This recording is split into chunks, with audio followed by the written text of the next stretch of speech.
Hi guys, it's me again, Albert Legaspi. Welcome back to my vlog. For today's video, I'll be cooking chocolate cake. So ayun guys, simple lang po yung mga ingredients kung paano gawin to. So explain ko lang po yung mga ingredients kung anong masangkap sa pagluluto nito. First one, kailangan natin ng 2 cups of flour. And then 1 cup of sugar.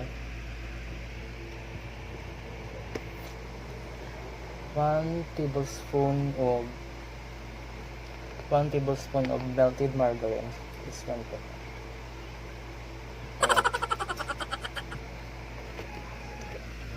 Ayan po. Other this one is, kailangan din po natin ng 2 pieces of Milo powder. Tsaka, gumamit po ako ng Birch 3 chocolate powdered milk. And then,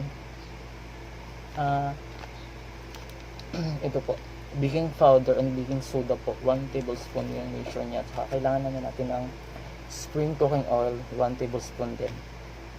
Tsaka, gumamit din ako ng milk na evaporated milk na 1 can small po. So ayun po, sisimulan na po natin gawin tong chocolate cake po natin. So yun po. So 1, 2, 3, keep on watching.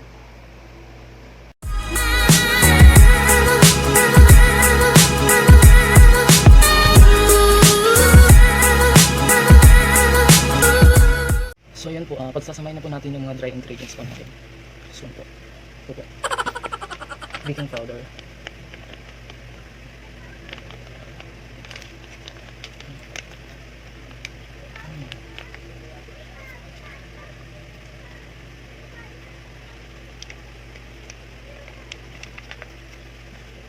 One tablespoon po ng, kailangan po natin ng 1 tablespoon ng baking powder. Ayan. And then, yung baking soda na.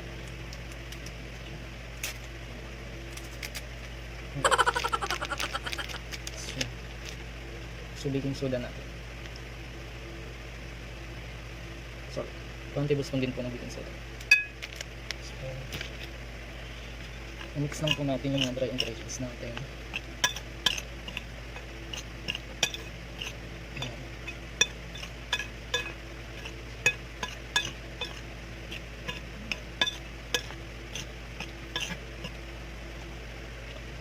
Tapos after this one po, ilagay na natin yung, hindi na ako gumamit po ng egg. Instead na gumamit ng egg, ang ginamit ko na lang margarine na lang. Kailangan natin ng 1 tablespoon ng margarine. Tapos hindi na po ako maglalagay ng salt kasi pag lalagyan po natin ng salt, masyadong masyadong na po siya, maalat na po. Ayun po. Ayan. And then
So ayun guys, ito na po, natapos na po yung chocolate cake natin. So let's try ko, tikman na po natin siya.